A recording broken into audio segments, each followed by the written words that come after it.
All right, welcome. You do go. You go, Fee. You do the introduction. You be me, and I'll be you. Hi, everybody. Welcome to the TruthWire. I'm Fiorella Isabel, and the lunatic next to me is Pasta, who is live from Minneapolis. I don't know why that wasn't the title. He is in Minneapolis. He is there in the heart of everything happening, and whatever's happening, all the things that are happening are places where you can find us, basically. So Pasta, how is it? How's the cold weather? Dude, this cold weather is ridiculous. I got like 3 layers on right now. I'm about to put a 4th layer on. I got ski pants. I got gloves. I got heat warmers. I got these little things that like warm up. I mean, fam, ridiculous weather here. I was not built for this, but I'm toughing it up. I'm channeling my inner fam and getting out in the cold.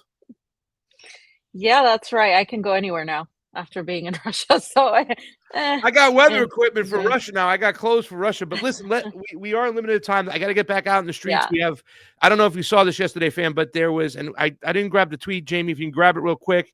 There was an ICE agent who tried to enter into the Ecuadorian embassy yesterday. I mean, literally tried to go. I mean, this is the mentality of this fucking Gestapo police force. And I hope I'm not getting myself in trouble. I'm trying to be not biased and stuff, but it's just so fucking funny out there when you hear all these people. Not my tweet, the one I don't have it in the doc, Jayme. Go look on Twitter real quick. Ecuadorian ICE, Ecuadorian embassy in Minnesota ICE.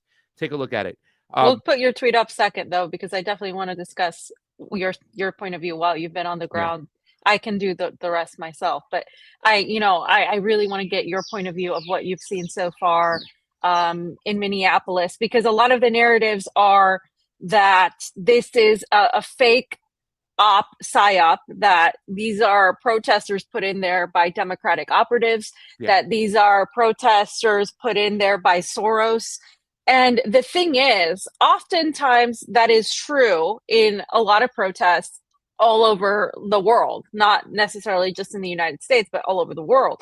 But oftentimes it's also true that there are agitators and these people that try to cause trouble in order to blame protesters and infiltrate their protests to try to make it look like they are some sort of operation, that they actually want to kill or hurt people, that they're being violent. So that narrative's there too. It's not just Soros. Like, when your analysis is everything is Soros, everything is a psyop, I don't take you seriously, because you need to understand both the links, the money links, the operations that go around, the funneling, the NGOs and all of that. But you also need to understand what happens on the ground. And we have been to many of these protests, in fact, if not most all of them, that have occurred on the ground throughout the United States after George Floyd, 2020, Black Lives Matter. We've been through it all. We've seen it all. And we know what goes on. We've actually gone on the ground. And when you go on the ground, you offer a different perspective, which is why I want to hear from Pasta. Well, yeah, that's been the number one question I wanted to address, right? Like, I mean, you see the people of this community are seeing ICE come in, beat up their neighbors, harass their children. Of course, they're going to get emotionally upset, and some of them are going to get it in the streets. One of the most telling thing was yesterday when I was at the Alex Pretti's memorial site, where they set up where he was slain and killed. There weren't activists there. It was mostly people of the community that were heartbroken and feel awful that this guy got killed and thought it was unnecessary. And they're not happy with ICE being in their community. I think a lot of the people on the right wing have to understand, because they start their talking point of like, okay, everybody knows that there's too many immigrants here, we got to get rid of them, and that's bad. No, we don't feel that way. Some of us believe the immigrant community is what makes this country great, that we welcome them with open arms, that we understand that the majority of them are workers. People here have lived with the Somali community for so long, and there's a reason why there's a lot of Somalians here, right? And there's a reason why Minnesota is picked, and they're talking about this Somali fraud, where they're just it's like the fish that got away. Each time it gets bigger and bigger and bigger. My friend, a guy I know, I'm close with, you met him, shot a pilot with him, literally did something on a podcast. It was like the Somali fraud totals up to $18 billion. It's like, where are you guys getting these numbers from? You just keep going on and on and on. There hasn't been even the majority of court cases. In fact, some of the court cases that went to court was a Democratic freaking body, a democratically controlled Congress and state Senate over here in Minnesota that put some of these people, in jail or fine them or whatnot. And Donald Trump is sitting there imparting some of the biggest fraudsters. So when you hear this rhetoric that the Somali fraud is going on, it is just to manufacture consent to do what they've been doing militarily and foreign policy wise. And that was bomb Somalia 132 times last year. Isn't it kind of weird, ladies and gentlemen, that Israel has recognized Somaliland, which is a break off of Somalia, the government, as the legitimate government there? No, where Somalia is strategically located. And I was talking about this with a bunch of Somalians yesterday because they were so excited. They're like, somebody knows that we got bombed 132 times. Nobody even knows that shit that's going on, right? Just the majority of the people in the community here know the Somalia people. They live with them. They love them. And that's why they're okay with it. They don't understand the moving pieces that we're bombing that country to bejesus. And that's why they're talking about Somali fraud over here. They're trying to manufacture consent for another regime change, another military operation, and get permission from the peoples, the consent from the narrative from the people to do so. And that's why that's going on. But the Alex Pretti thing, back to that.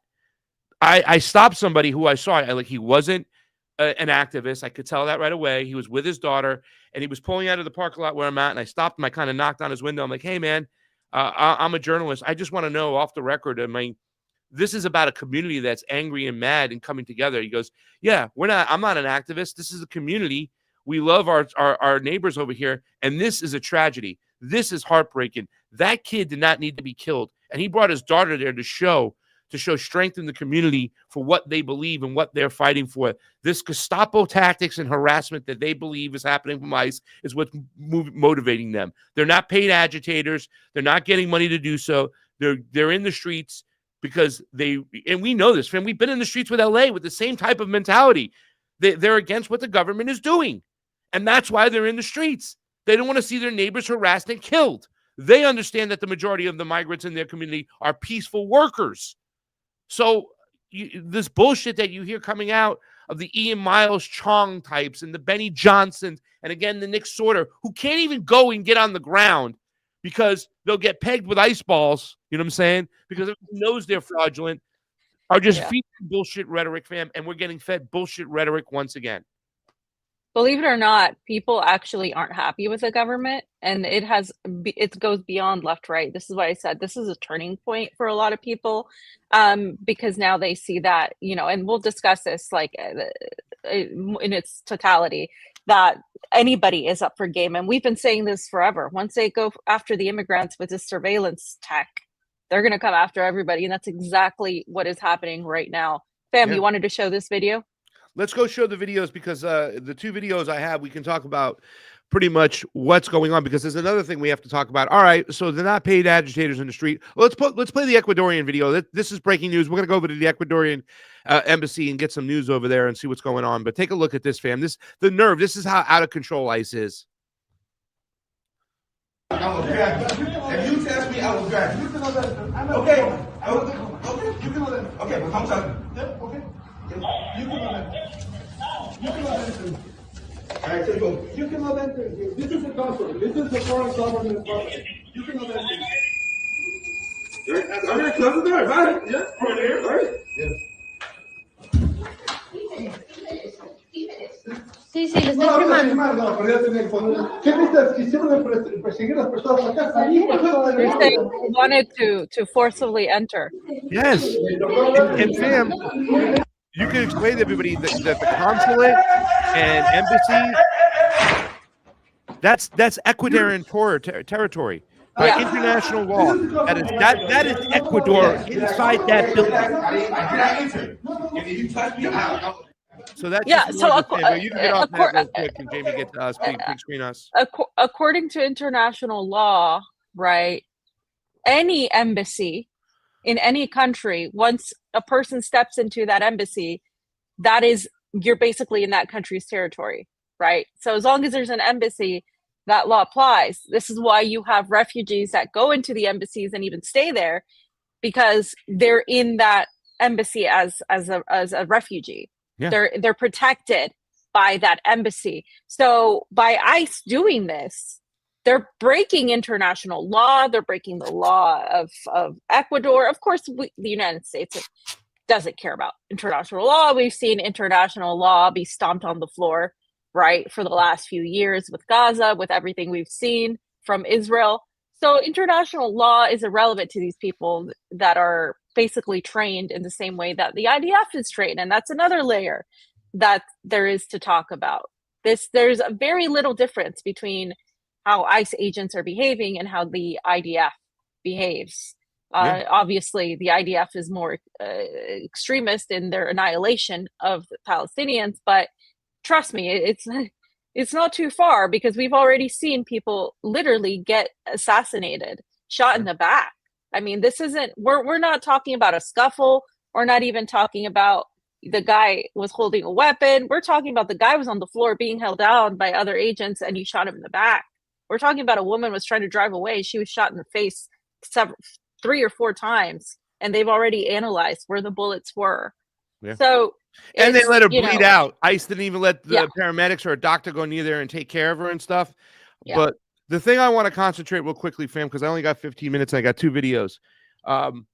So the Alex Pretti one, when I told you the community is upset and saddened, I have a video of that, but we don't have to necessarily pay that. This is something we have to pay more close attention to. So the other night when we got here, we heard there was a scuffle breaking out, a protest breaking out, and it was in Maple Grove, Minnesota. It was about a 25-minute drive. We had to drive over to the location from where we were at. We were at the Whipple building, which is the federal building, which has pretty much been the backdrop for all the protests. It's where the ICE agents stay, and the building is, and all the protesters are out there. So how did they know that Gregory Bovino was going to be at this hotel? People were like, well, how did they know? And all these, DHS agents were out there and whatnot. And of course, the locals protected him. And then people have to stop thinking that Tim Walz is like the hero, is against ICE and whatnot. He's instructed his police force. The same thing we saw, fam, in LA. the lawmakers, the governors, the mayors, they direct their police force to be brutal too as well, and to break up all these protests. Remember, it was LA Police Department, not ICE, that arrested Fiorella and Johnny when they were there. And even though they had press credentials, they ignored them. So it's just like, don't count on the locals, whatnot. Now, how did they know they were there? Well, somebody had spoke to me off the camera, didn't want to be on there, and he had told me about the system they set up. They have this network where they set up where ICE agents leave the federal building where they're stationed at. Their license plate is written down. They are followed, whatnot. It's all grassroots of doing that. They believe they're justified of doing that. If the ICE is going to come in there and harass their neighbors, they're going to tag and bag them. That's the grassroots. They're going to follow them, acknowledge who they are, belittle them, and shame them out of town. And they believe it's justified. Now, there's talks, once again, from the White House and all these right-wing independent media people, right? Oh, this is Soros money and whatnot, and they've organized this stuff, and this is chaos, and what they're doing following federal agents is illegal. No, it's not. It is grassroots. Let's show what happened at Bavino's Hotel the other day. This was the second wave, fam. The first wave was they considered an unlawful assembly. They tear gassed them. They arrested people, and they sent them out of town. We got there after 15 minutes after it ended, and then 15 minutes after being there, so it was like a half hour after they cleared the way, the second wave of people came in, and this is them.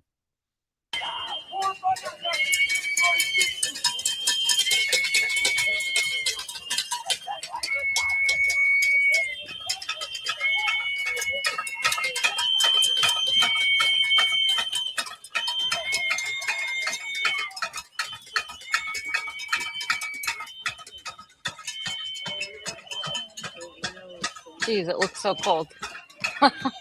No, they want three-court grifter.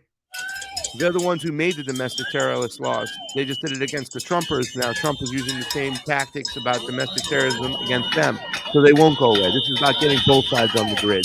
I think he's being sarcastic, but yeah. Oh, I don't. Is he being sarcastic?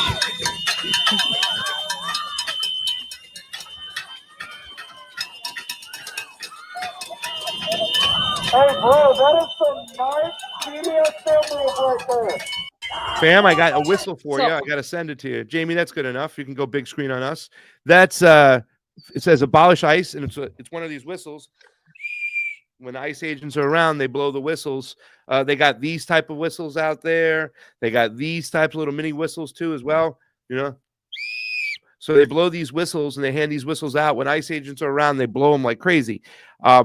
Now, there might be fuel thrown on the fire, fam. When it comes to like this Friday, there's a big protest. All the different groups have joined together. The PSL will be in there. There is Roy Sigmund money when it comes to those things, right? Yeah. He's going to throw some money into that. That's a march in the streets and whatnot. But everything else that is happening when we see these ICE agents being followed, when we see these hotels being occupied and harassed, is grassroots. It's people who are fed up, and we knew these people in LA. They were fed up with ICE. They don't want them in their town, and they're taking them amongst themselves. And they get a lot of consent from the people there because the people are seeing the ICE agents are harassing their neighbors, their loved ones, their children. So this is not all paid agitators. This is not all paid organizing the way the Trump administration and other people are saying. This is the grassroots. Go ahead. I want to point out a couple things. One, Pasta, why are there like so few people right now? And does that mean that this is just, not really taking place, that this isn't a big deal? Why? Because this is what people say. Oh, well, there's nothing, going on, or this is just, this is paid because there's not a lot of people there. Like it looks like just like a few people. Well, that was the second wave. And those things are very you got to get people. A lot of the people that are in that movement, in that grass movements, have jobs and they can't get out. You know what I'm saying? That was like, oh, dude, we found out where Bavino's staying. Somebody just followed whatever in their chat. We know that they're staying there. Get over there as soon as you can. That was the second wave. And so the first wave, a lot of people have been dispersed, tear gassed, and arrested. That was the second wave of people. It was about 36 people at the end by the time we left. But it's hard too as well. And it's also very, very cold here. It's like below 13 degrees below and stuff. But from what I've seen, and especially just visiting Alex Pretti's memorial site, there's enough people, and these numbers are going to get big. That's why they get numbers for these big protests. Like we're going to see Friday is a big protest. You're going to see large numbers because people have time to organize and get out there. But when it's an on-the-spot kind of harassment, we're harassing ICE, that's tough to get a lot of people out there right on the blue. And everything is very spread out in Minnesota. It was almost a 30-minute drive from where we were at the Whipple building to get over to those Springfield suites, where Bavino was staying. And by the way, Bavino's out and Tom Hooman's coming in. Yeah. So the Trump administration seems to be backtracking. Initially, they said he was brandishing a weapon, and that was said by all of their little minions, whatever her name is, the Kirsty Nome. Yeah. And then it was also put out in the media. A lot of the media was regurgitating this, and then they kind of backtracked and said, okay, well, I'm going to do an official investigation, because even the NRA came after Trump, saying he had to be very careful about what he was saying, because now the issue is the Second Amendment.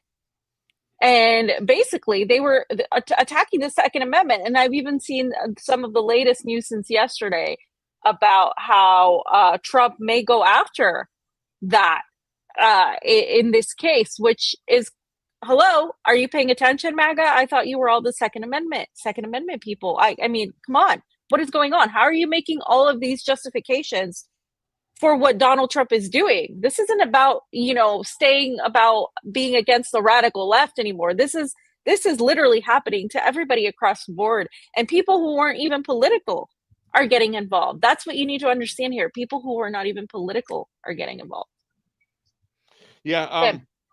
So just so people can get updated, Kristi Noem and Stephen Miller called him a domestic terrorist. They said he brandished a weapon, whatnot, and that's what's going on. The White House backtracked from that because why? The PR was bad, fam. This guy was a nurse. Yeah. This guy was a veteran, and the PR was bad. That's why it was a little bit different than Renee Good, because this guy was like, oh my God. Like somebody told me at the memorial yesterday, he was a nurse. They didn't know him. They knew people who knew them, but he was a nurse. And this guy, Alex Pretti, was the type of guy that if an ICE agent was shot in the stomach, he would have been down there trying to assist the ICE agent, helping him out, right? So this guy that they killed within the community, being a veteran, being a nurse, just was bad PR for the administration. So the administration was able to keep themselves out. And that's why they're making this move now. They're removing Bavino and they're putting Tom Hooman in because they're making it look like, well, we don't agree with their sentiment. But I don't care what anybody says. Donald Trump fomented this attitude. He fomented this type of energy, this xenophobic behavior and stuff.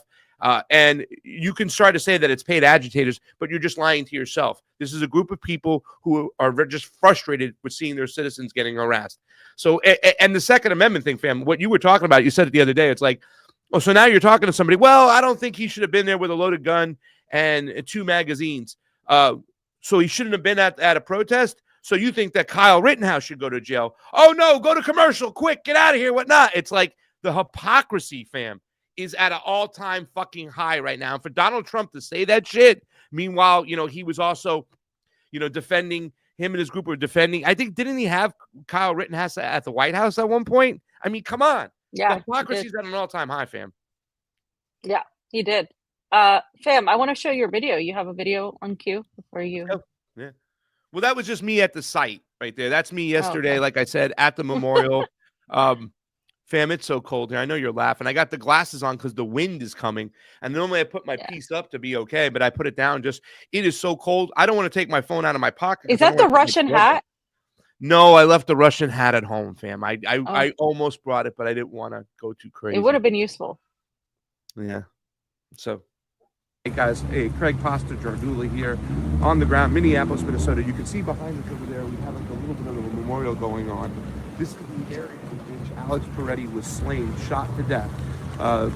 Government officials said that he brandished his weapon.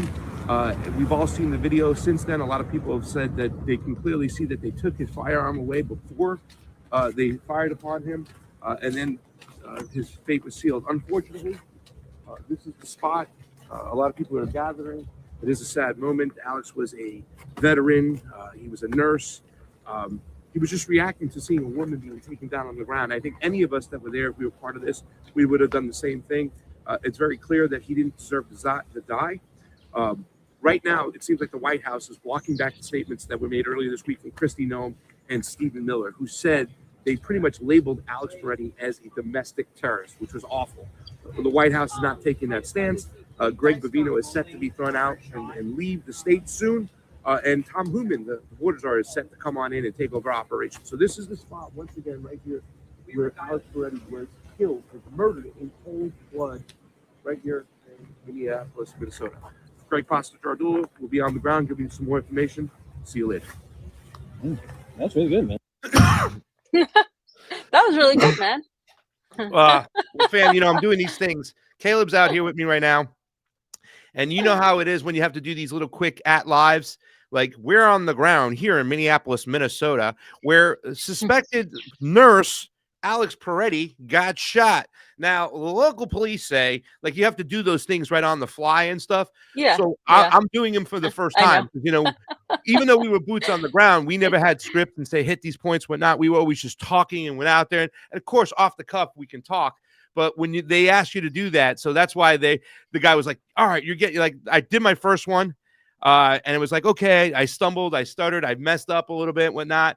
But now as I'm doing them more, he's been like, oh, man, you're getting better at this. But they're out. They got me out here to talk to the people because, as you know, fam, I'll talk the balls off a pool table.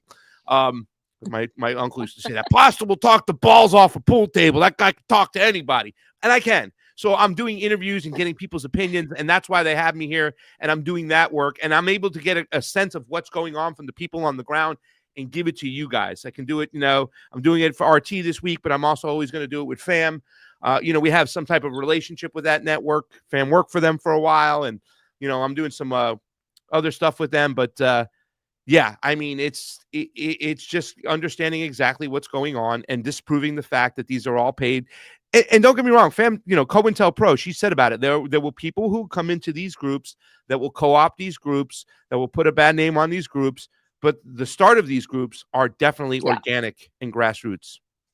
Yeah, it was the same during the Civil War movement, guys. It was the same thing. That was an organic. You're not going to tell me that was all Soros, right? Well, yeah, that was organic. And then, of course, what ended up happening is they also got co-opted by, you know, the Democrats, the Democratic operatives. Eventually, they were all ousted by the FBI. They were bought off, including some of the Black Panthers. I mean, all of this is real. But what starts off is a genuine movement from people who are fed up with the government, because people are fed up with the government, increasingly so in the United States, fam. Do you got to go soon? Anything to say before I got to go. out? I just want to say, mainstream media won't do what Pasta's doing and give it to us. Dude, we've been always doing this stuff. Fam and I have always been doing this stuff. And, like, you know, I was on Kit's show briefly today, and somebody was asking, well, what can we expect at a Pasta and Fee? And it's like, you know, we don't know where we're going to end up, what we're going to be doing, how we're going to doing it. But we've talked, ladies and gentlemen, and me and Fam are planning to do what we've always been doing, and doing it together if we can, as much as we can, and bringing you the truth. You know, I almost said what was on my mind out loud. I'm not going to. I know you guys, you hear me praise Fiorella because you think that just because she's my partner. It's because I believe what me and Fee are doing are very important. We were called common sense leftists when we went to cover the first Defeat the Mandates. That's how they introduced us, because we'll talk to anybody. We won't demonize anybody, but we'll bring you the truth, and we're going to continue to do what we can do. And I believe our voices are so valuable right now. Because we're not going to just play a tribal part and do and say whatever people expect us to say. We're going to speak the truth, even if it hurts. Yeah.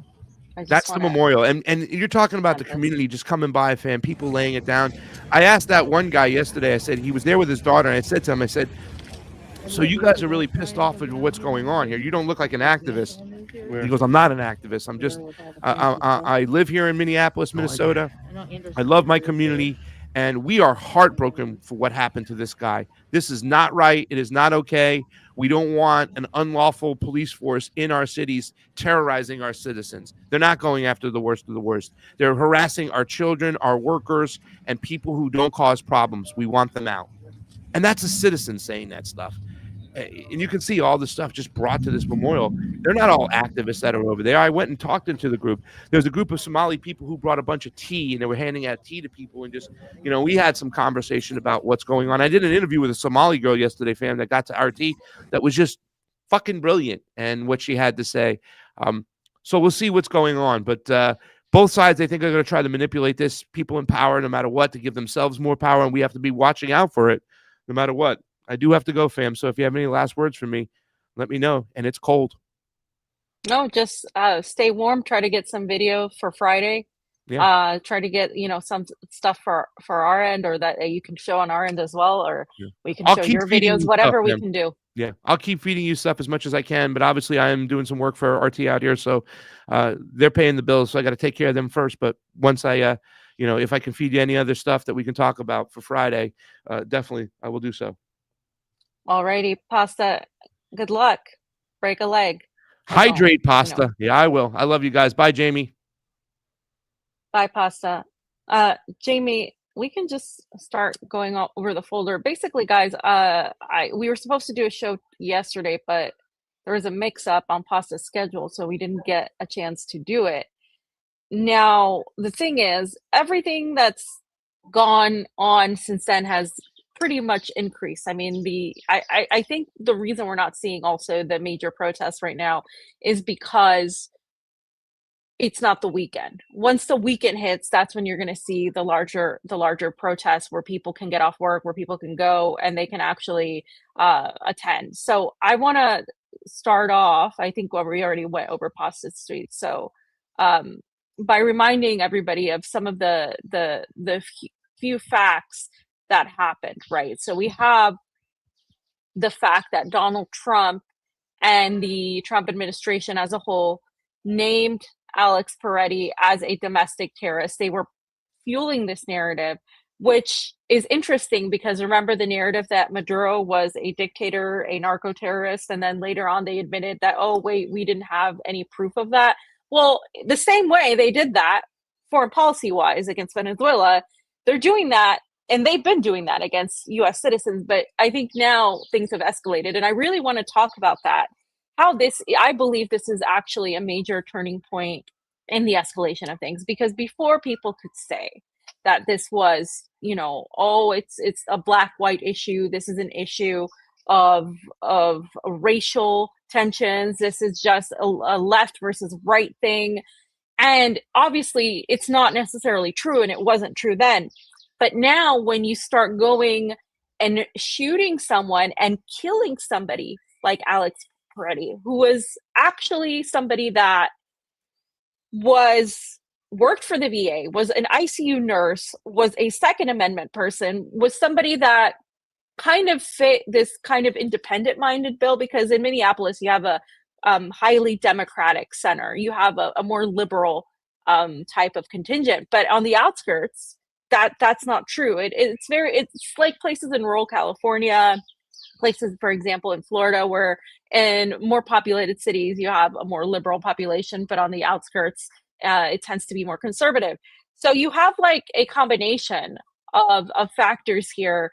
And you have a white US citizen that was out there because he was fed up with how things are happening. And he's hardly the only person. There are many people I know in California, in Boston, in New York, that have been protesting endlessly against what ICE is doing, not even from a political perspective of being pro-immigration necessarily, but from the perspective of a police force that is unofficial, oftentimes without a badge, oftentimes with their face hidden. You can't identify them, putting people into unmarked vehicles and cars. And they have a problem with being watched and surveilled, and their neighbors being watched and surveilled while this is happening. So it went from, okay, immigrants have a right to be here, the US is made up of immigrants, yada, yada, yada, the things that, most people, I would say on the left liberal sphere would say, to now, oh, wait, you don't have a right to disrupt our neighborhood. You don't have a right to disrupt the flow of our neighborhood, the safety, the community. Like we can't even go anywhere. People are very uncomfortable. To, oh, you're not listening, get out of our cities. We're going to do something about it. And people who are teachers, people who are nurses, people who are community people, they know how to organize because they're usually part of a union. They usually have meetings. They usually have like some sort of background where they know about organizing. And then you'll have some of the people that are politically involved, and you'll have people who have other types of qualities that help in this. So what ends up happening organically, believe it or not, is people then organize. Now, then what happens is organically somebody's like, okay, I'll throw in a few bucks here, we'll throw in a few bucks there, we'll get some signs, we'll have a meeting. I'm telling you, because this is how it happened in Los Angeles. Believe it or not, there was no Soros money for a lot of the activist community that was there. It was simply people seeing a problem, making their connections and organizing in this way. It's very possible, it's very doable, and you don't need a lot of money to do it. And so then they start this process where they're like, we're going to do something.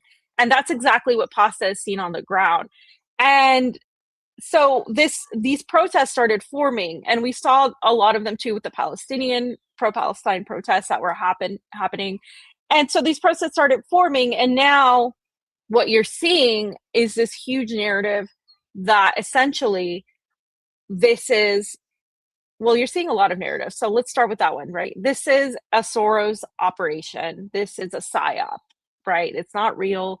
The Democrats are funneling money in order to raise funds for the next election cycle, which, by the way, the Democrats are absolutely 100% exploiting this, telling us they're going to fix it. Obviously, we know they're not, right?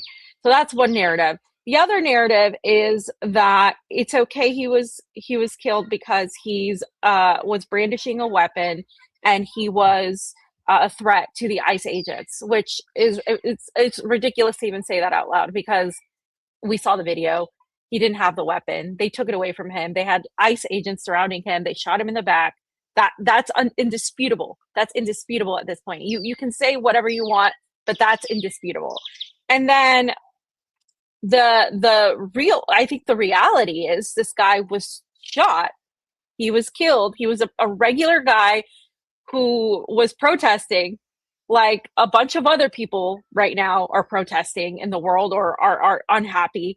And he was defending a woman because he saw her being attacked, and he went there and he actually stood there and defended her. And that's holding his phone that we all saw him holding. And then he was shot because of that, because they whatever reasons, whether we can analyze whatever reason the ICE agents had, they felt unsafe. I don't know how they're going to feel unsafe. They're the ones with the weapons. They felt attacked. They felt like he was a problem. Whatever the reason you want to justify, maybe it was they used too much force. Okay, this isn't the first time that's happened. But whatever the reason, they ended up shooting him once he was on the ground. We can say that they thought they needed to make a lesson out of him. This is the thing, right? We can analyze that to no end.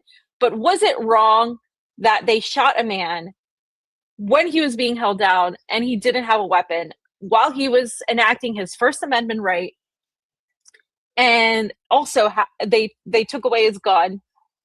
Who are they there to enforce the law, or are they there to make up their own law? What are they there to do exactly, right? And so when you have all these narratives around, what ends up happening is that people then end up choosing whatever narrative fits their preconceived notions. And that's exactly what's happening with a lot of these people who, one, don't know the United States political makeup, have never been on the ground in the United States. I see a lot of journalists and analysts make this up, even the ones from the United States who have never, ever been on the ground with these protests and these protesters and don't know the activist community, because then they're able to just make up whatever suits their brand, their need. And so Pasta being there is going to give us more insight as to what's going on. But from what I've seen and my other friends and communities are in other places, there's long been organization in terms of ICE, in terms of organizing against ICE. There's long been all of that going on, because people are just really not liking the fact that the government has this militia, but like radical type of police force that they can't hold accountable. You already couldn't hold the police accountable, but now you can't even hold this sort of like vigilante type of police force that the government says they're putting in. But like I said, a lot of them don't have a way to have any sort of badge, no identification. So you can't hold them liable. Now, this crosses a line because of the fact not only of Alex Pretti's, background, but also everything happening along the lines, right? We have Donald Trump going after Venezuela, going after Iran, going after Mexico, going after Colombia, going after pretty much the entirety of Latin America. And by the way, war with Iran is pending. And then we have also the decline of the U.S. economic system. We have things falling apart in the United States. Things are getting expensive. People are being laid off work. There's a lot of uncertainty in the economic job market as well, like people getting laid off in the banking sector, in real estate is going off, like it's going down. Like people are not able to sell their homes. Like there's a lot of things going on in the background. There's also healthcare. The fact that people are dying as a result of turbo cancers, as a result of the a lot of things that have happened, like environmental toxicity. There's a lot of things, and mental health is at an all-time like low. People are not taking care of their mental health because there's a lot of things that are happening in the world, and that, believe it or not, actually affects you. So our foreign policy has always been in the United States to go bully people into submission, target, bomb, do whatever it takes to get them out, to get them to do what we want, right? A policy of submission. In the United States, though, we were told that we had rights. We were told we had the First Amendment, Second Amendment, we had the Constitution. Well, all of that's it's being stomped on right now. Like, you want to talk about the flag being burned? It's being burned. I mean, like in a way, in a metaphorical sense, it's being burned because like there is literally nothing protecting us anymore. If you can't go to a protest, speak your mind, and go home alive, there is no Second Amendment. If you're going to be literally, if your death will be justified because you had a weapon in an open carry state, by the way, and you had a license for it. So how does this work then if the amendments that all of these constitutionalists, these people that constantly talk about the Constitution, are deciding to not uphold that, to not stand by it, because their leader, who they were told is an anti-globalist, is going to take on the deep state, is going to release the Epstein files, is going to do X, Y, Z, has failed to do all of that, has absolutely failed to do any of that. And the one thing that he can't fail to do is tackle immigration. So they're like holding on to this thing. Oh, the Somalians, oh, the immigrants, oh, the Muslims, they're coming in and they're doing all of this. They're causing mayhem all around the world. Who's causing mayhem? Who's causing mayhem right now? Who's bombing countries and kidnapping presidents? Who's trying to start a war with Iran on the behalf of Israel? We can go talk about Israel in a second, because the ICE agents are trained exactly like the IDF, very similarly to how our police are trained. And there is little separation between those two. And I want to make that clear. The only difference is they haven't killed as many of you yet. And this isn't going to stop here. This is the beginning. This isn't the end. This is the beginning of what we've been talking about for years on this channel. For years.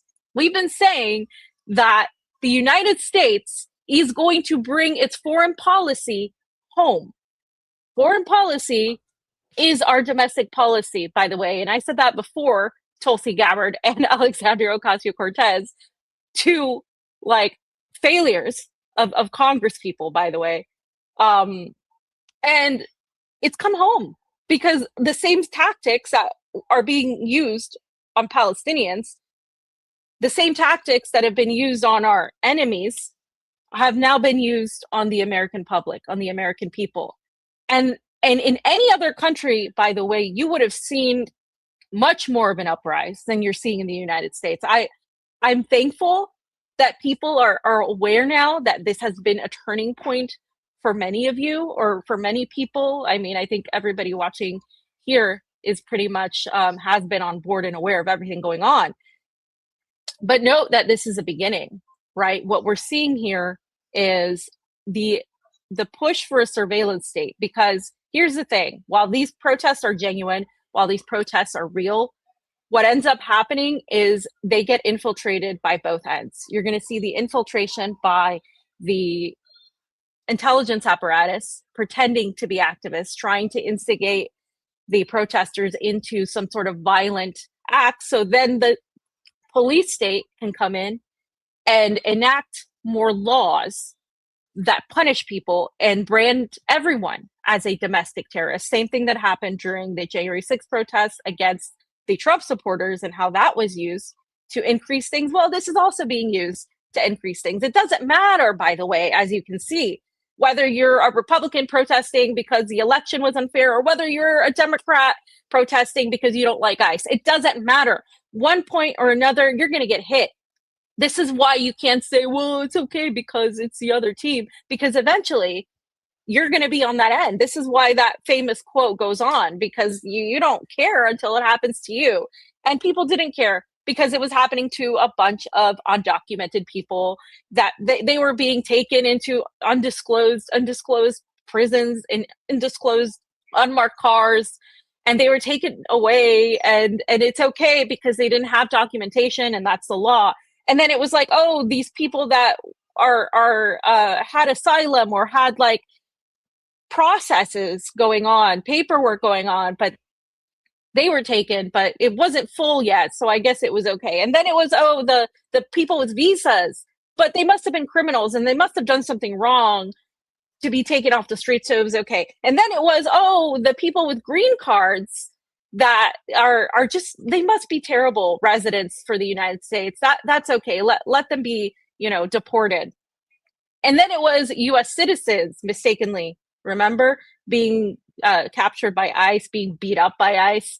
U.S. citizens, whether it was because they looked Hispanic, whether it was because they didn't have their papers or something was off, ICE thought they were a threat or whatever. They were beat up and they were taken off cars. They were almost arrested, or some of them were arrested. And there was a kid that was arrested, actually. There's a lawsuit. There's several lawsuits going on because of that. And then it was U.S. citizens at protests, and they were protesting and they were confronting ICE agents. And then it was U.S. citizens at protests were murdered. So now we're there, right? And you've seen the escalation. So I'm asking, who's next? What's next? Where do we go from here? Well, it's going to be anybody that doesn't agree with the status quo. And it's going to be that they want people to turn on each other. They want your neighbor to rat you out if you say something negative about Trump or about the current administration. And again, this isn't just about Trump. This is about the United States government as a whole.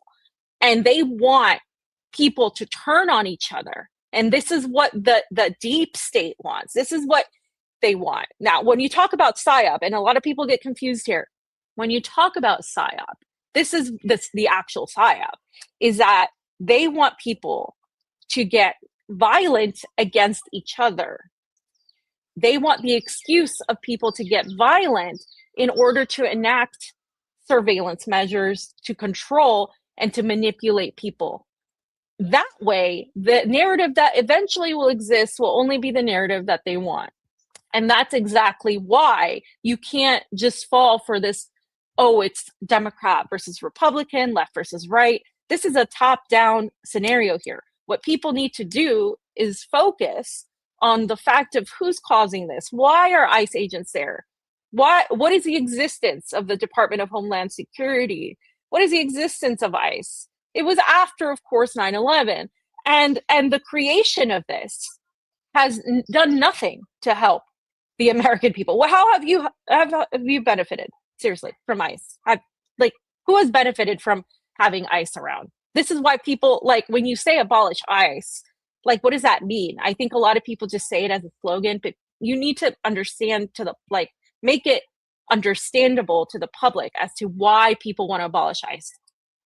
it's useless. I mean, what they're doing nothing but causing mayhem. They're not protecting citizens. They're protecting the elite. They're protecting a class.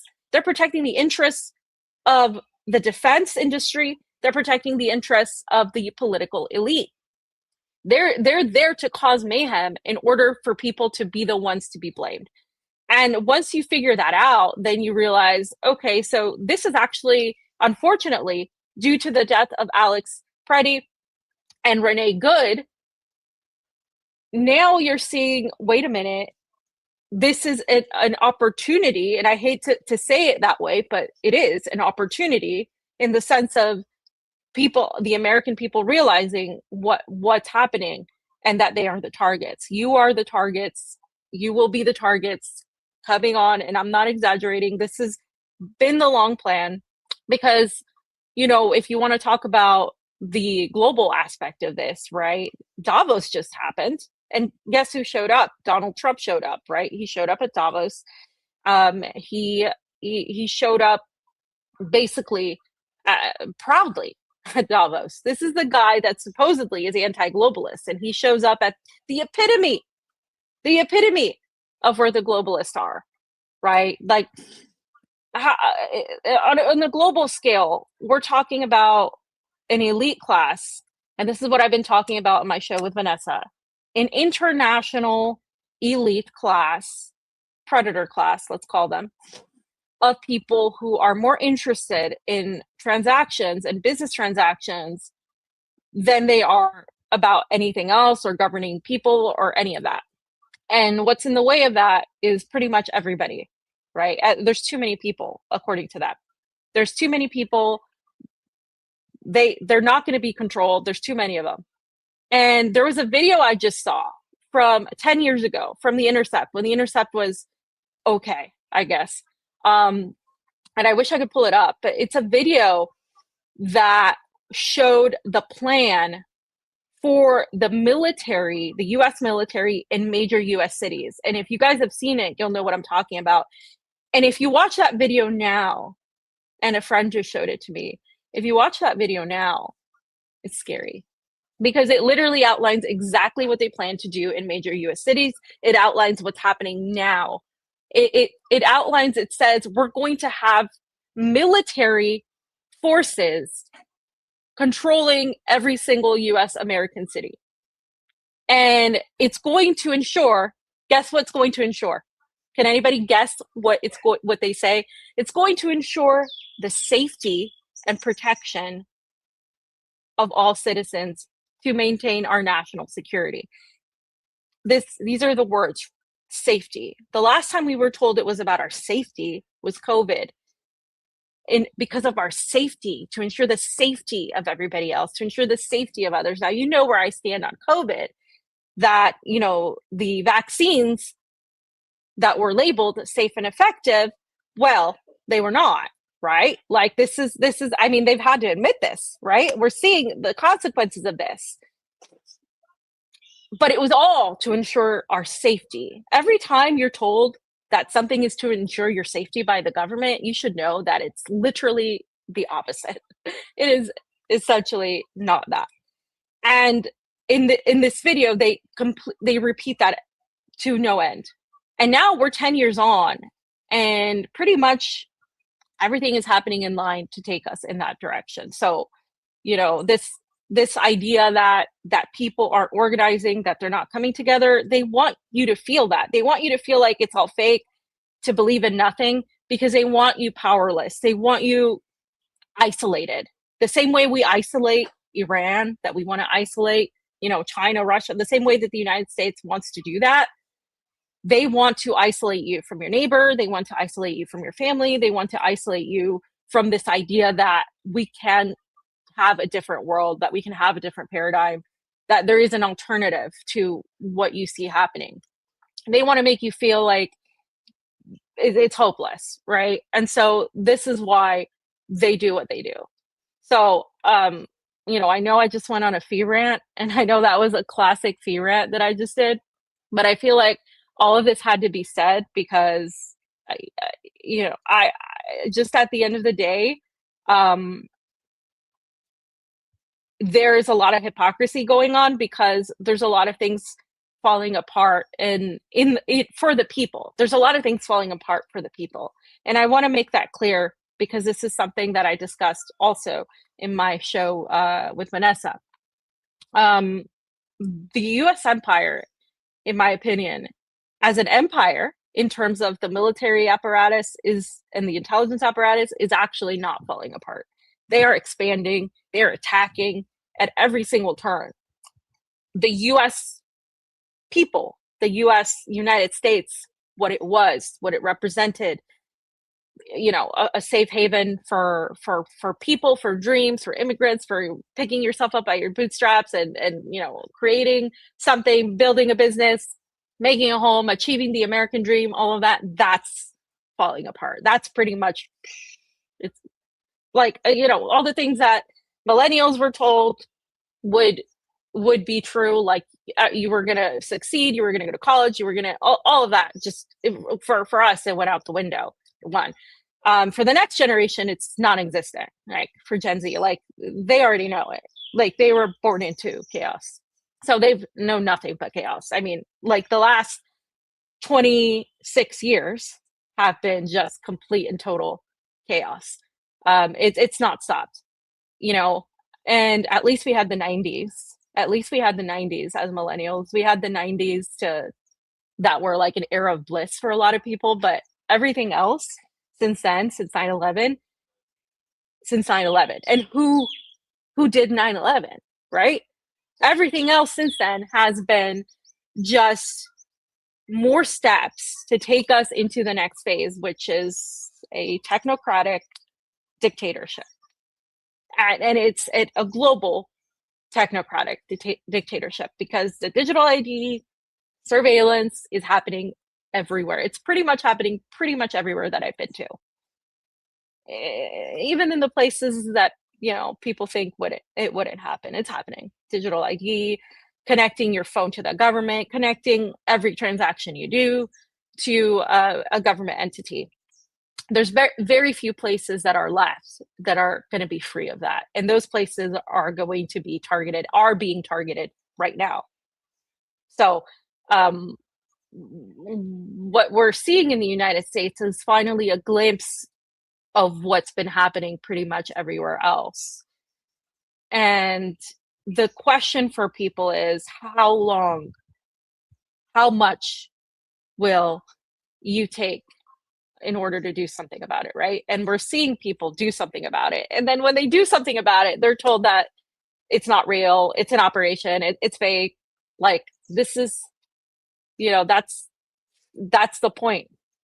But it's not, it's real. It's real. All of this is real. One other thing I want to, Jayme, can you bring up on the document, since I've been rambling, Iran military, the tweet about from Iran military, that one. There was another shooting of another protester. And again, so it's only a matter of time. Whether it's about ICE, it could be about anything else now, right? We've crossed the line. You killed American citizens on US soil. Now shooting them becomes normal. Once you normalize something, right? It's like when you kill someone. You kill someone the first time, it's hard. Then you're going to continue killing people. It gets easier. It gets easier. It gets easier. Same with Palestine. Like, what we've seen people be blown to pieces. We've seen kids be burned alive. We've seen it all. So what's next? And I asked that question. I asked, what's next, right? Like, if we've already seen how bad this can be. Mother. Oh my God. Oh my God. Oh my God. Oh my God. Oh my God. Do not think she was killed, but so I just want to reiterate something here. By the way, if you've never been tear gassed for the first like minute and a half or so, you feel like you're dying. You can't breathe. You can't see. You can't exist. Like, you feel like you're suffocating.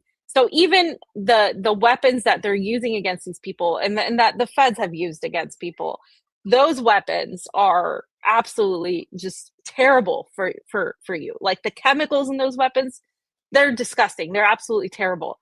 So even just that, if you want to say, right now, are these people being violent? What's violent? I mean, these people are basically just shouting, they might be shouting, you're a pig, you're a murderer, you're this, you're that.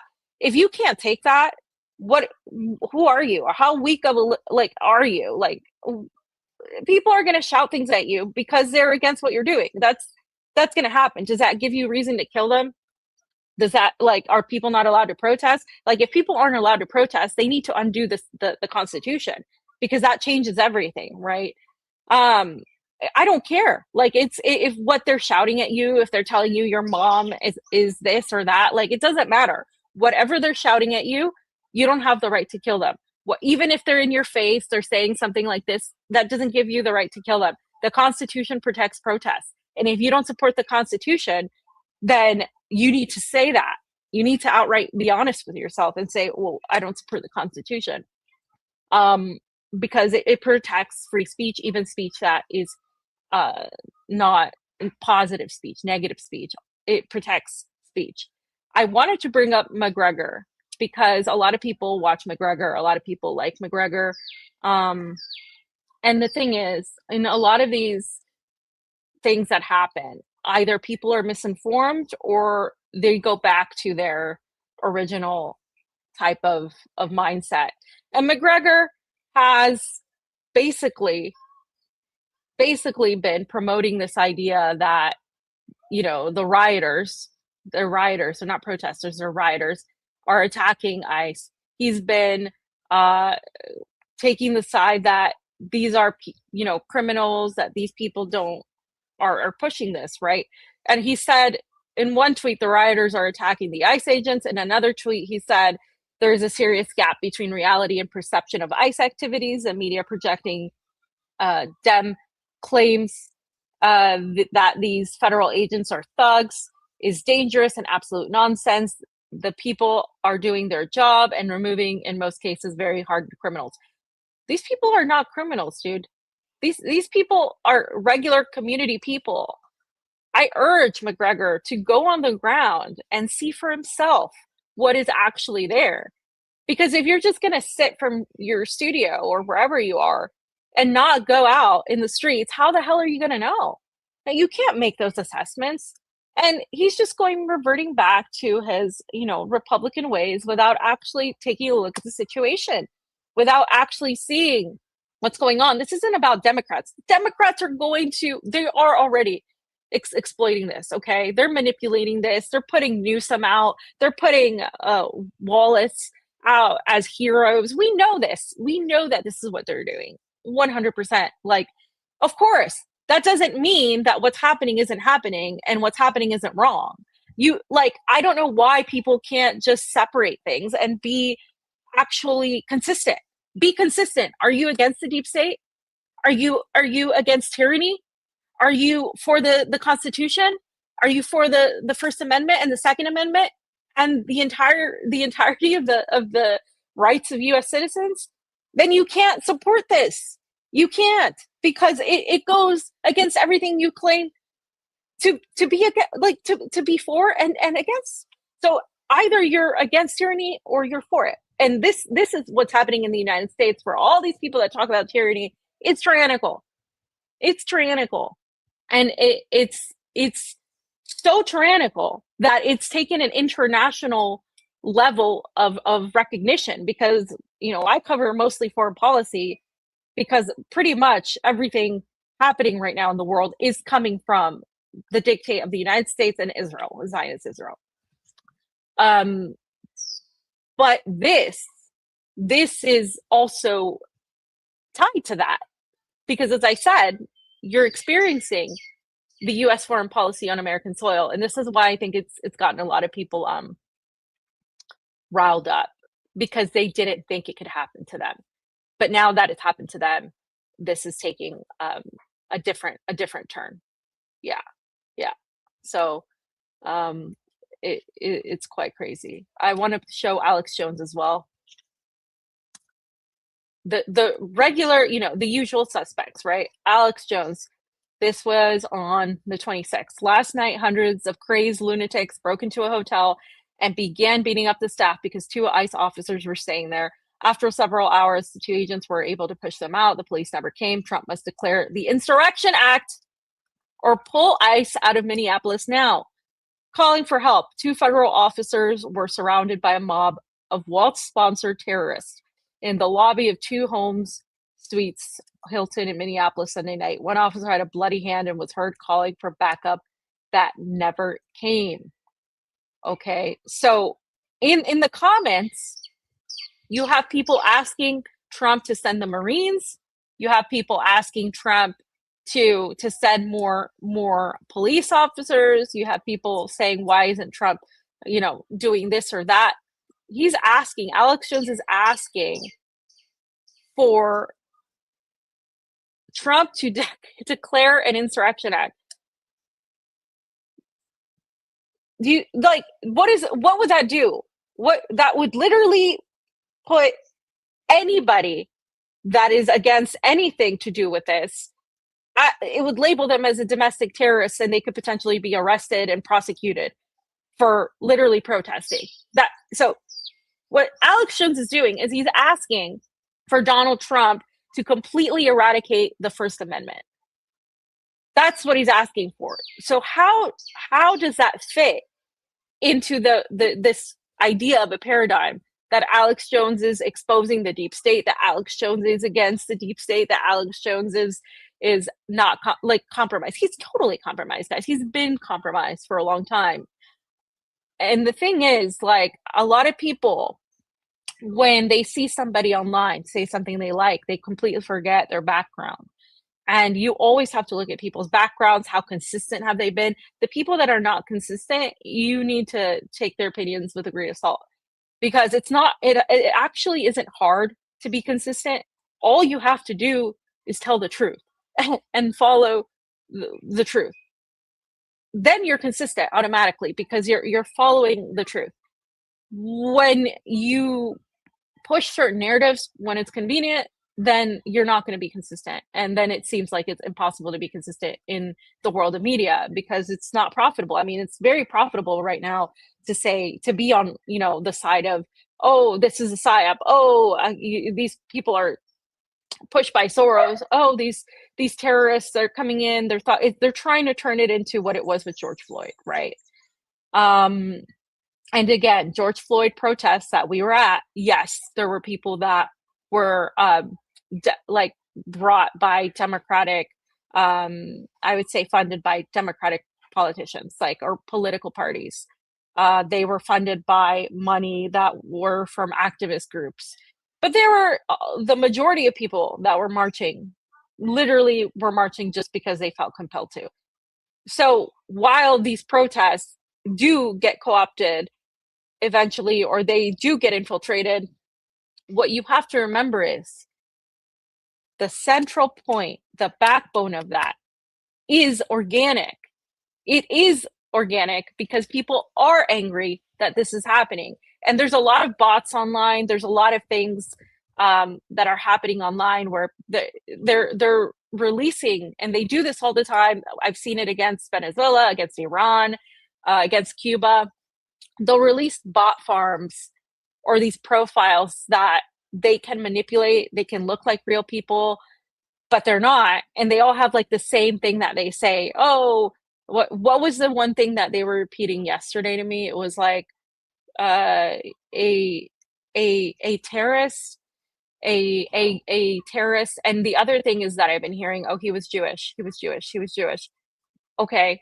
So you're saying that you're saying that this isn't, that it's okay because he was Jewish now? But what about, but Trump supports Netanyahu. Trump supports Zionist Israel.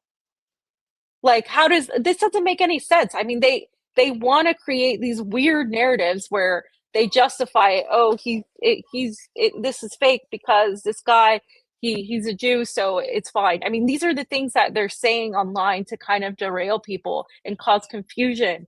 and make it look like, this isn't genuine. It's genuine. People are realizing, and I say this as somebody that knows activists and also knows non-political people that are really talking about this sort of thing.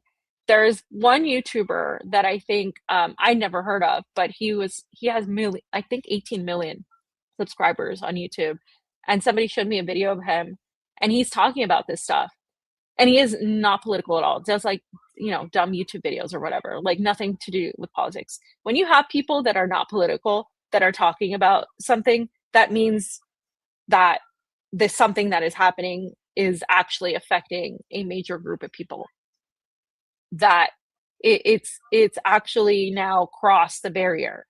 Because a lot of times in the United States, in my experience, people say, well, I'm not political, I don't talk about politics, I don't like to get into it. Even in my family gatherings, there's a rule like from certain family members where it's like, well, we don't talk about politics because people get it in arguments, because we have liberals and conservatives in my family, and so they've made a deal to not talk about it, especially in the last few years when you've had that sort of like whatever, and because they get into arguments, and so they're like, oh, we're not going to talk about this. But I've seen a change in terms of this, in terms of Trump's actions, and I've talked about it before, right? Even the Venezuelans that were supporting him are like, wait, you went and kidnapped our president, but that's a step off. Oh, you bombed our country? You didn't have to do that. Okay, we don't like Maduro, but you didn't have to do that. Then the Venezuelans that came here were put into ICE detention centers, and they're like, wait a minute, we thought Maduro was bad, but who's imprisoning us, right? We've seen the videos. And then now the NRA and people who support the Second Amendment are mad at Trump. Now the people that are mad that he's not releasing the Epstein files are mad at Trump. The people that thought he was going to actually take on the deep state, he's literally like doing deep state operations right now. There's so many things that he has failed on where people are like are turning against him. And again, Trump was the guy to do this, because there are some people like Alex Jones and others, the people in the comments, who will support him no matter what he does, right? And the last thing I want to cover here, since we're already going on for a bit, I'm not going to go into the Iran stuff. We'll do that with Pasta when he gets here. But I do want to talk about Iran in the context of the United States, the hypocrisy, because as you know, we care about human rights in Iran, right? We care about women's rights in Afghanistan, women's rights in Libya. Look how that turned out. So I want to play this video.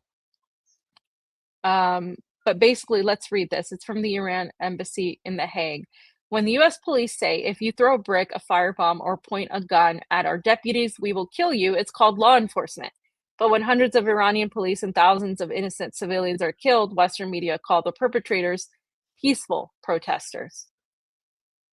Let that sink in. Let's play the video. If you resist lawful orders, you're going to jail. Let me be very clear about that. If you block an intersection or a roadway in Brevard County, you are going to jail. If you flee arrest, you're going to go to jail tired, because we are going to run you down and put you in jail. If you try to mob rule a car in Brevard County, gathering around it, refusing to let the driver leave, in our county, you're most likely going to get run over and dragged across the street. If you spit on us, you're going to the hospital and in jail. If you hit one of us, you're going to the hospital and jail, and most likely get bitten by one of our big, beautiful dogs that we have here. If you throw a brick, a firebomb, or point a gun at one of our deputies, we will be notifying your family where to collect your remains at, because we will kill you graveyard dead. If you resist lawful orders, you're going to jail. Okay. Did you all hear that? They're empowered right now. They're empowered, and they don't work for you. A lot of people who support the police, yeah, I think some people may have gone into the police force to protect, to actually do the right thing, just like some people go into medicine to help save lives, right? Some people went into the police to do the right thing. Maybe they thought they could protect people. They thought, hey, maybe we can, make a change. just the same way people go into politics sometimes. But the system itself, the whole way it's made up, doesn't reinforce that. It reinforces force. It reinforces power.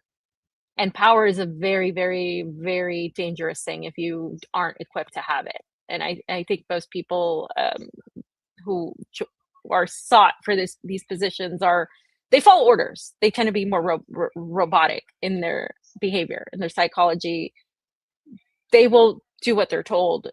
And the people who achieve high positions in police departments or who go into Homeland Security, they have a drive to have power over people. It's something that it's actually factual, because when you go to apply for a job, there's a certain profile that is preferred for these police forces.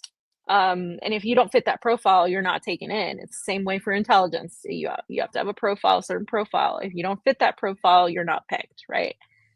This is why we have the system we have, because it's selected. It's not like you can just be anybody with any personality and go work for the CIA. That's not how it happens. And so what he's saying there, what he's telling people is, if you do anything we don't like, you're going to go to jail or you're going to get killed, essentially, is what he's saying. He's threatening people. Brevard County, Florida, by the way, Brevard County wasn't actually that bad. It was actually one of the counties where things were pretty lax for a bit, where people could smoke weed and just like go to the beach, and it's by Cocoa Beach, and you could just be chill and it would be fine. And for somebody there to say that, it's because Brevard County tended to have more like, independent thinkers, more boho people, more like, I don't want to say hippie, but kind of like a little bit more like that. So it's interesting to have a police officer say that, because they were actually one of the counties that people felt safe to drink. You can, for example, drink on the beach at Cocoa Beach, which you can't do in a lot of other Florida beaches. So that aside, which I think is the reason he's saying it, is really scary to hear, because that mentality encapsulates a lot of the law enforcement, encapsulates a lot of the DHS and the ICE agents that are out there. So I wanted to play that, and I wanted to show that it's extremely hypocritical. And the Iranian people are seeing it, and they're like, wait a minute, so why are you calling these protests, that, by the way, are Mossad instigated, Mossad formed, why are you calling them peaceful? You never refer to your own US protests as peaceful. You always refer to them as riots. You always refer to them as the radical left doing it, or something violent, right? So Kirsty Noem had said that showing up with guns makes a protest a violent riot. Here we are. Yet the US keeps calling armed riots in Iran peaceful protests by their own words. There is nothing short of double standards, and that is exactly true. So you can see how they talk about this. Hypocrisy at its best in the US, gun possession equals violent riots. In Iran, peaceful protests. She said, I don't know any peaceful protester that shows up with a gun and ammunition rather than a sign. They were all with signs. He just happened to have a gun because it's an open carry state. Is she dumb? Or this is a violent riot. We have someone showing up with weapons and are using them to assault law enforcement officers. This comes at a time when the US has consistently labeled events in Iran as peaceful protests and peaceful protesters. But according to Kirsty Noem's own words, were they really peaceful? Right? In Iran, multiple videos show armed saboteurs, Israeli Zionists, even machine guns attacking civilians and security forces. Death toll from these attacks, 2,427 people, including civilians and members of security forces. Some of the youngest victims, these are children here, 2 years old, 3 years old, 8 years old. We have someone showing up with weapons and are using them to assault law enforcement officers. So they're repeating what she's saying, and they're saying, According to Tasnim news agency, at least 109 security members were killed. Multiple videos show rioters attacking security forces. By her own standards, these attacks in Iran qualify as a violent riot, yet the US media and officials continue to insolently call them peaceful protests. So, I mean, and there's a couple more of these that are there. I think. The death toll at Minneapolis. This is a sarcastic tweet by Hassan Mafi. And he said the death toll in Minneapolis has exceeded 15,000. Americans are asking the Ayatollah to intervene. This is from Minneapolis. Help is on the way. So it's a sarcastic tweet, but I think the picture is real. It was going around social media, which is funny, right? Because a comment on that. This is what I'm talking about. People are seeing the connections between Iran, the US foreign policy in general, and what's happening in the United States. They're seeing that connection. And guess who's making them see that connection? It's not the hard work of journalists and independent media. It's actually Trump and the administration that are making them see that connection. They're shooting themselves in the foot, and they're doing all these things to, they're overextending themselves in a way. And they're doing all these things, and it's actually backfiring in many ways because people are becoming aware of everything that's happening. So Satara, she posted this tweet. She said, here, every U.S. accusation against Iran is a confession. This is a video. Chemical weapons deployed on civilians. Yeah, so you can just play the video with... we just have a few moments here, but it seems to be some smoke is rising. I don't know if these are smoke bombs. It was peaceful when we began to talk, and we noted that rhetoric really matters now, and calming tensions really matters. What are we seeing on our screens now? What's your analysis of this? Yeah, I mean, they're trying to keep things calm and, diffuse the tension. Again, Kaylee, this is not what agents ever want to have happen. It's insulting to hear this governor make it seem like, this is the wild, wild west and this is what they want to be doing. This is not what they want to be doing. They are literally enforcing the laws. These are targeted interactions. These are targeted operations. They are simply doing their job. And again, without the details of who the subject is, whether they were someone that they were arresting, whether they were a bystander or protester, frankly, when you're looking at the deadly force policies, that's completely irrelevant. For them, they are literally looking at what we've gone over and over before. But my piece of advice to anyone in Minneapolis and frankly anywhere in the country, let the law enforcement do their job. If you don't want to run into problems, stay out of the... Comply, conform, do what you're told. I thought you didn't support that. I thought the right supported free speech. I thought the right stood against tyranny. See, you can contest the fact that they're just doing their job if they're going into U.S. or Ecuadorian embassies, foreign embassies, if they're going into hospitals and schools and terrorizing everybody, not just the people that are supposedly targets, which, by the way, a lot of them have papers and they've gotten them wrong. How can you say they're just doing, like, enacting the law? It's not even about the law. They're not enacting the law. They're going above the law. They're making up their own law. They're making up their own shit. They're not following the law. If they were following the law, I think people wouldn't really have a problem with it. But they're making this kind of like a hunting of people. They're disrupting society. So people are going to have a problem with it. And these bootlickers that are paid to spew the rhetoric that the officers are doing nothing wrong and they're trying to maintain peace and everything they're doing is it's for the law, are basically telling people to sit and take it and comply. Is that what the people of the United States will do? Is that what people are just going to do? Is that going to make them stop? I don't think so, right? I think that makes people more upset than anything else. Because at that point, it's like, well, what do you, if you can't, so you're saying I can't go to a protest, you're saying I can't go to, I can't be against what's going on in my town, that I should stay home. Well, what if I'm being disrupted? Why aren't we having this conversation? Because there isn't even that conversation. It's just all about, you know, Trump and the administration saying, no, they're just doing the law. We're going to get rid of all these criminals, these thugs, these drug traffickers. But that's not what's happening, because our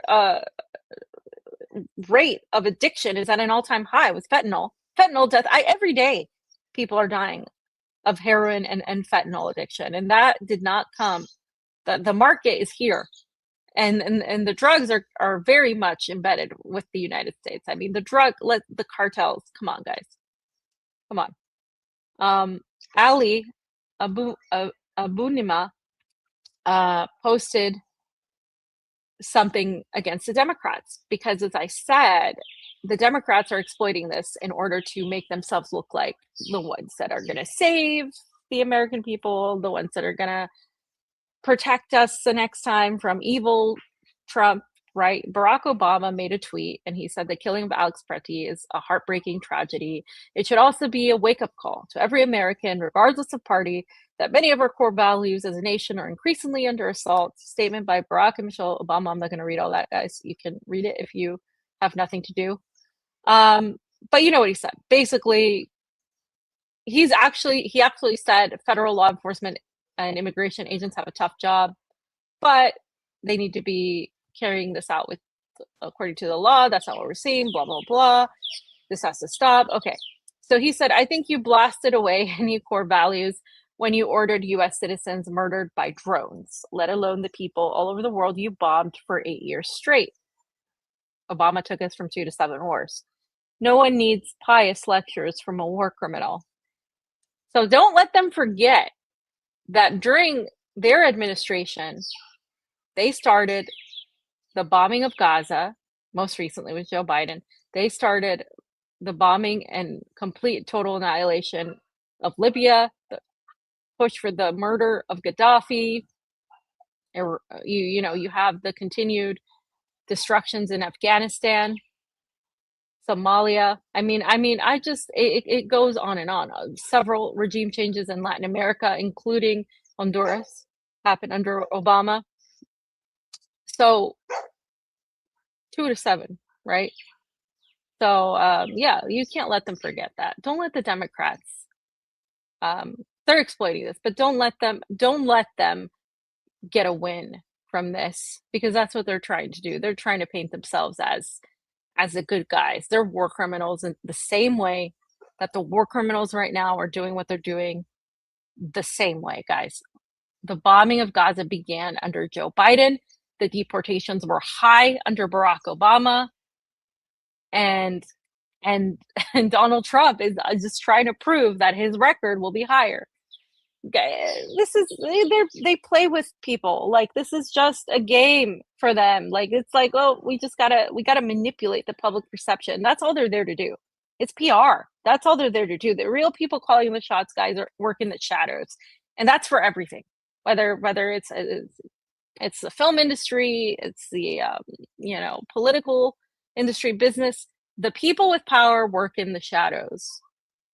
They don't expose themselves. They're not out the faces. They work in the shadows, and that's how they maintain power the best. And the shadow government, that government is calling the shots. And what's happening right now is not random. They planned this. They long planned who would be in the position to make this happen, why they would be in that position. I think they expected Joe Biden to be more cognizant, to put it kindly, than he was. And he obviously wasn't. So there had to be more of a control there. I mean, we basically had a non-cognizant president for the majority of the former term, right? How could that happen if presidents run the country? It couldn't, guys. It couldn't, right? So that's the reality. And I think the last thing on this section and for the show that I want to put is from the Iran military media, pray for Minneapolis, right? It's independent media from Iran, but I just thought it was funny because, you know how all the time the U.S. Propaganda, online social media apparatus says, pray for Venezuela, pray for Cuba, pray for Iran. Let's hope that, we can bring them wonderful human rights. Well, there it is. Pray for Minneapolis. Let the Ayatollah intervene. Let's have someone intervene for the first time in the United States. Let's let someone just drop in and give us some human rights in the United States, because we need it. We need the human rights. Come on. Our human rights are being stomped on. They're on the floor. They're eradicating them, and people are realizing it, but you got to realize how fast this is happening, right?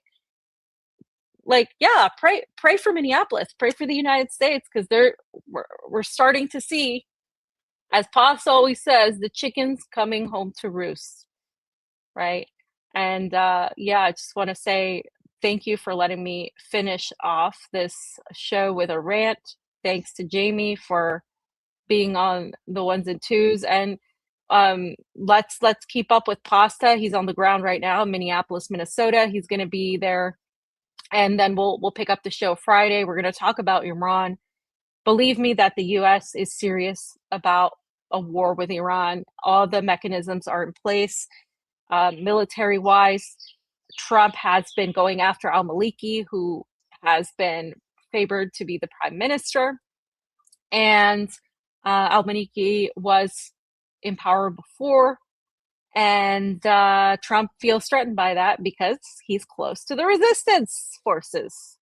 And as we had talked earlier with Vanessa on our show, they are trying to rile up ISIS in Iraq. How perfectly wonderful.